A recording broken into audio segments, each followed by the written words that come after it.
Pero Pablo, trajiste otro tema.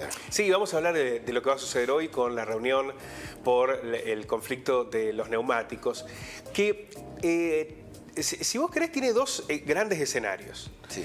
Por un lado, es cierto la preocupación del tema de los neumáticos, porque esto ha paralizado la actividad entre fábricas, porque hay muchas automotrices que están evaluando qué pasos a seguir. Hay una de Ford que ha paralizado algunos de los turnos el lunes, otra de Toyota que lo evalúa, presiones sobre el gobierno en este sentido. Y por el otro, es el primer gran episodio de lo que está sucediendo en la Argentina con el reclamo por una distribución más equitativa de los ingresos, por una mejora salarial, y que tiene como referencia en este caso a un dirigente que más ligado con la izquierda, con el Partido Obrero, porque evidentemente ni la CGT ni los sindicatos históricamente relacionados con el peronismo han alcanzado una reacción en todos estos años. Y no solamente con el gobierno de Alberto Fernández, ya con Macri sucedía, ¿no? Los trabajadores perdieron un 20% del poder adquisitivo, se especula que este año podrían superarse los 22 o 23 puntos, alcanzar ese número. Y sin embargo la CGT tiene una postura absolutamente tibia, lo mismo sucede con muchos de los sindicatos históricos ligados con el peronismo, ¿no? Por lo cual comienza a advertirse lo que en algún momento, ¿te acordás que debatíamos? ¿Cómo se iba a empezar a expresar este malestar por la desigualdad que implica el modelo económico, que algunos ganen tanto y otros y una mayoría se vea afectada? Es que por un lado explota, ¿no? Por un lado iba a explotar. Comenzó con las organizaciones sociales, con organizaciones piqueteras en Buenos Aires, que hay como una tensa calma porque el gobierno aumentó, digamos, los aportes. Y por el otro lado comienzan a aparecer estas expresiones de la calle, de los trabajadores, de los reclamos sociales, que hay que ver si se termina resolviendo solo con el conflicto del sindicato neumático con las empresas, o acá lo que estamos viendo es el primer capítulo de una secuencia, ¿no? Sí. Pero evidentemente son dos escenarios que confluyen de manera distinta y al mismo tiempo conviven. Ahí se esperaba saber cuál iba a ser la posición del gobierno. Bueno, quedó muy claro a través de Massa. No, lo de Massa fue contundente, ¿no? Fue contundente en favor de las empresas, para el gobierno nacional la distribución de la riqueza y la situación salarial de los trabajadores no es una preocupación hoy. Eso queda claro, ¿no? Hay una decisión política de que el ajuste lo paguen los sectores habló de de postura radicalizada por parte del empresariado, pero hasta ahí llegó. Claro, porque en realidad uno puede cuestionar la modalidad del gremio. Sí. Ahora, posicionarse como lo hizo Massa no es solamente cuestionar la modalidad, es ponerse de un lugar del reclamo, ¿no? Sí. De un lugar del mostrador, que es lo que claramente... Y no ha habido ninguna otra voz del gobierno nacional, ni siquiera del kirchnerismo, que planteara una discusión. Bueno, pero tiene que haber una distribución de la riqueza, los trabajadores no pueden perder frente a la inflación. Esa discusión no está dentro del gobierno. Bueno, algunas palabras decían que eran los mejores pagos de la industria. Bueno, los trabajadores eso surgió con una... ¿De Mendiguren fue? No, claro, pero primero sale un empresario de FATE, un CEO, y dice que iban a ganar 400.000 pesos. Sí. Después salieron los trabajadores y empezaron a mostrar los recibos de sueldo, pero ganamos 140. Estaban lejos, sí. Claro, y cobramos por quincena. Y aquella definición de Mendiguren fue la primera que posicionó realmente al gobierno nacional en este contexto. Todo esto parece indicar que obviamente hay una discusión política que trasciende el reclamo laboral, pero evidentemente para el gobierno, para este gobierno, no es una prioridad hoy la distribución del ingreso ni la mejora de los ingresos de los trabajadores, sino que lo que se está poniendo en disputa es cómo salir de esta coyuntura a la par de los que evidentemente son los más beneficiados, digamos.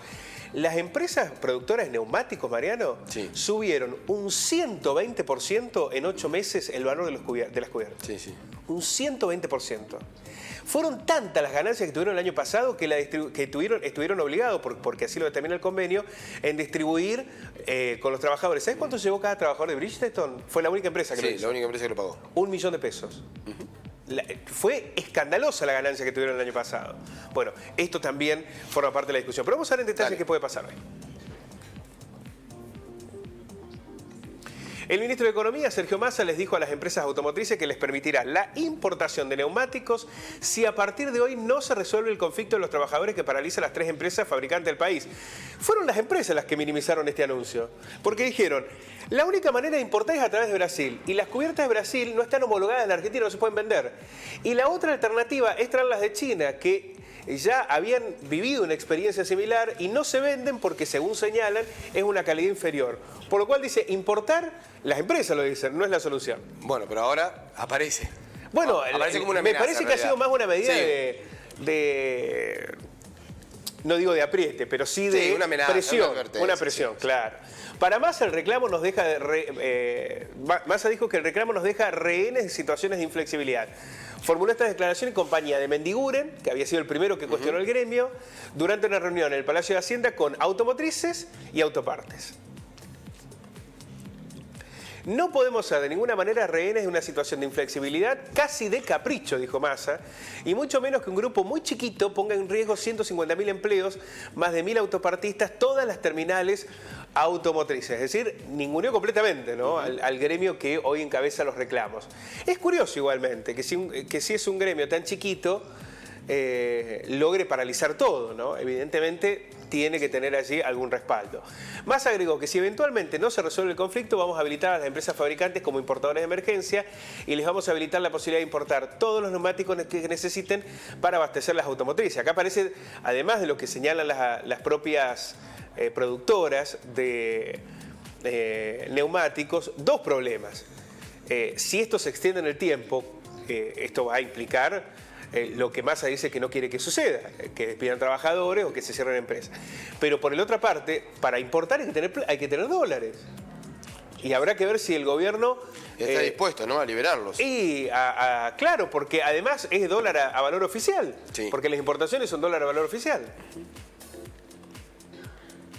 El ministro agregó que para eso se pondrá en marcha un mecanismo de emergencia de pago a los efectos de que no se detenga todo el sector automotriz y autopartista y que no extorsione al sector sobre la base del conflicto.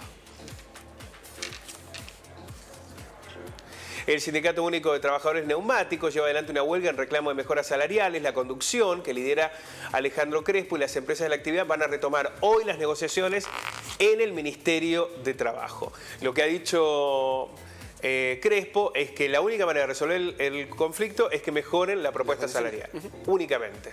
Que esa es la manera en que, es decir, lo que señaló Massa, por lo menos no ha tomado impacto en los propios trabajadores o en la conducción del sindicato. Bueno, parte de una situación que decíamos en algún momento se va a expresar. Sí. En este caso ha sido a través de este conflicto, ¿no?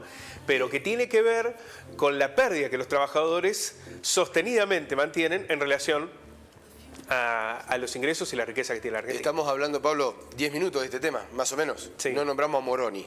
Bueno, una inacción del ministro de Trabajo también. Nadie sabe por qué Moroni sigue, ¿no? A ver, digamos, el ministro de Trabajo en todo este quilombo no lo nombramos, digamos. No, es verdad. Moroni era uno de los que se suponía iba a saltar cuando fue todo el cambio de gabinete. Lógico. Nadie entiende cómo continúa Moroni en ese lugar, porque ha sido un espectador. Nada. Pero también es cierto que el gobierno nacional, en un tema muy sensible, ha tenido como único vocero a Massa. ¿Sí?